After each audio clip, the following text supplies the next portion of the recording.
Welcome to this video. My name is Kurt. I'm the president of Floors for a Living. Today we're going to talk about the choices when it comes to laminate. There's several different key things to look for when you're purchasing a laminate floor, and by knowing these key things to look for, you can make a better choice. So let's get started.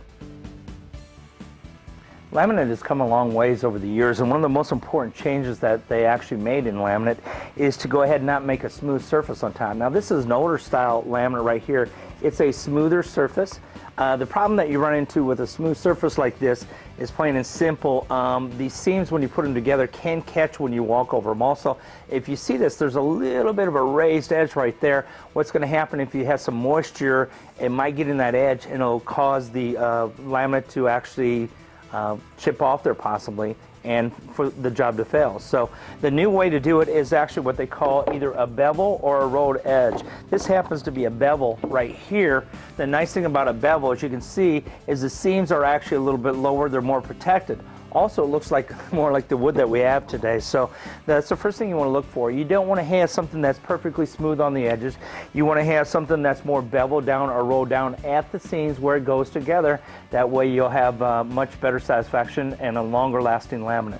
So the next thing that's very, very nice with the laminates is actually, the old days they didn't have the texture on them. This one, I know you're probably not going to be able to see it, but the texture actually matches the graining. So when that happens on a laminate, you've got a much beautiful, more realistic look. In fact, they sometimes actually look better than the real wood themselves. So that's one of the first things to look for when you're looking for a laminate. You want to look for whether the graining is matched by the texture that's actually put into the product, and also the ease or the beveled edges instead of the square edges that go straight across.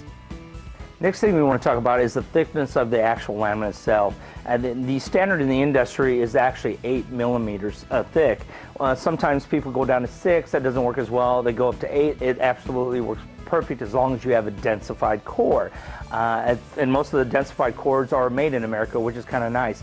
In fact, this one right here is so great. This one from Mohawk right here, it's got a very dense core, and you can actually tell when you look at a core, look at this side right here on the edges, you can see how fine and how close it is together. I'm going to show you exactly what the difference is between a densified core and a non-densified core.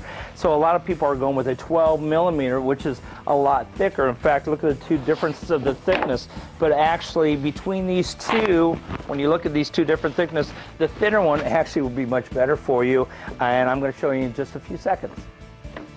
As I was discussing before, these are two different boards. They have different density cores. I'm just going to show you the difference. Now, first of all, I'm going to beat them with a hammer. That's something you're probably not going to do. I guess I'm over-exaggerating the point just to let you know, because once you actually damage your laminate, it's very hard to replace a board. It can be done, don't get me wrong, but it's very hard to do. So what I'm going to do is I'm actually going to pound on these two different laminates. One has a not as dense of core, one has a very dense core, and we're going to see what the difference is between the two.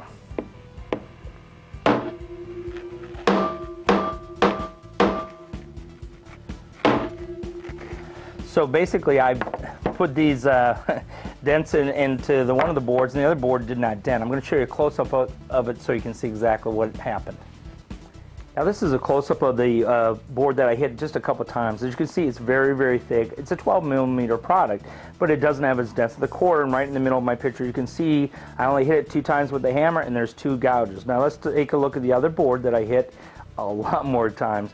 As you can see right here, there's nothing there. There's no gouges, there's no dents or anything. And again, as you can see from the two, it's not near as thick as far as the core, but the difference is in the density of the core itself. So make sure that when you're looking for a floor, you want something durable. Even if it's a thick core, you need to make sure it's very, very dense. In fact, you can either take a hammer with, which I don't want you to freak anybody out, or you can actually look at it. If you look closely, you're going to see the difference in the actual pieces of the wood that make up the core. The smaller the pieces, the tighter the pieces, actually a lot of times the heavier the sample, the denser the core is going to be. So again, we have a lot of different products to choose from that are very dense cores. Mohawk and Shaw are probably our largest brands, probably the most famous brand. So if you stick with a brand like that, something that's made in the United States, you're going to be assured you're going to get a superior product.